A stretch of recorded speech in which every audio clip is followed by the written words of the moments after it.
In a world overwhelmed with anxiety, fear, and emotional fatigue, millions are searching for something lasting, something real. Beyond the noise of modern wellness trends and digital distractions lies an ancient source of wisdom, quiet, steady, and powerful: the Holy Bible. More than a book of doctrine, the Bible offers deep, transformative guidance for emotional health and inner peace. Its words have soothed souls, comforted the grieving, and strengthened the brokenhearted for thousands of years. In this journey, we'll discover how Scripture provides not just spiritual truth, but emotional healing for the soul. Anxiety. It's the silent epidemic of our generation. But long before clinical terms and prescriptions, the Bible spoke to the anxious heart. Philippians chapter 4 verses 6 and 7 declare, "Be anxious for nothing, but in everything by prayer and supplication with thanksgiving, let your requests be made known to God. And the peace of God, which surpasses all understanding, will guard your hearts and minds through Christ Jesus." The message is clear. Peace is possible, not because the world is perfect, but because God's presence is near.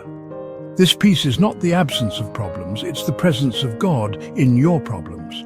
When we trade our anxiety for prayer, our worry for worship, we don't escape reality, we invite divine clarity. Depression can feel like drowning in darkness. But the Bible speaks directly into this despair. Psalm 34 verse 18 reminds us, "The Lord is near to those who have a broken heart and saves such as have a contrite spirit." God doesn't avoid our pain, He enters it. The Psalms especially are raw with emotion. David cried, pleaded and mourned, yet always returned to hope. Psalm 42 verse 11 says, "Why are you cast down, O my soul? And why are you disquieted within me? Hope in God, for I shall yet praise Him, the help of my countenance and my God." This is not denial of pain, but a declaration of future praise. I shall yet. That's the sound of someone who trusts that healing will come. Bitterness is a poison we drink, hoping others will suffer. But Scripture shows that emotional freedom begins with forgiveness.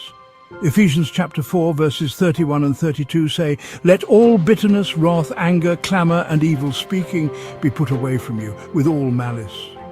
And be kind to one another, tender-hearted, forgiving one another, even as God in Christ forgave you." Forgiveness doesn't excuse the offense, it releases the offended. It's one of the most emotionally liberating acts we can make. Jesus, hanging on the cross, modeled the ultimate emotional strength when He said, "Father, forgive them, for they do not know what they do."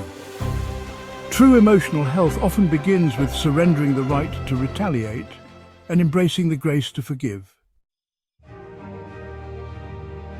Fear paralyzes, isolates, and suffocates, but Scripture calls us to courage, not because we are strong, but because God is with us.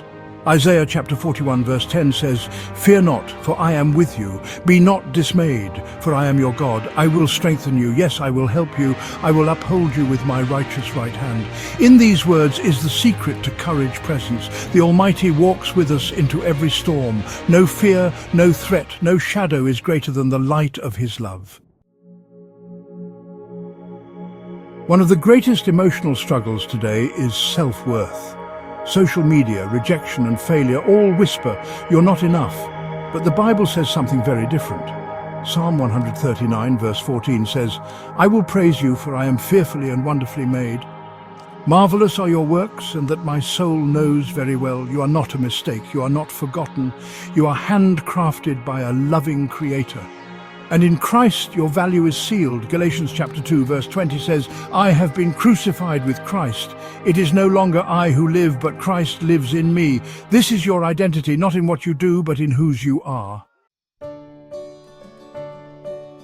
Gratitude has been proven by science to improve mental health, but the Bible taught it long ago.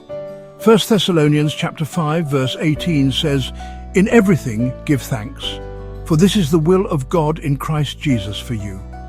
Gratitude shifts our focus from lack to abundance, from fear to faith. When we practice giving thanks, even for small things, we invite emotional renewal. King David often began his psalms in despair, but ended in praise. Why? because gratitude transformed his perspective. Rest is more than sleep. It's the soul's deep exhale, and Jesus offered this to all who are weary.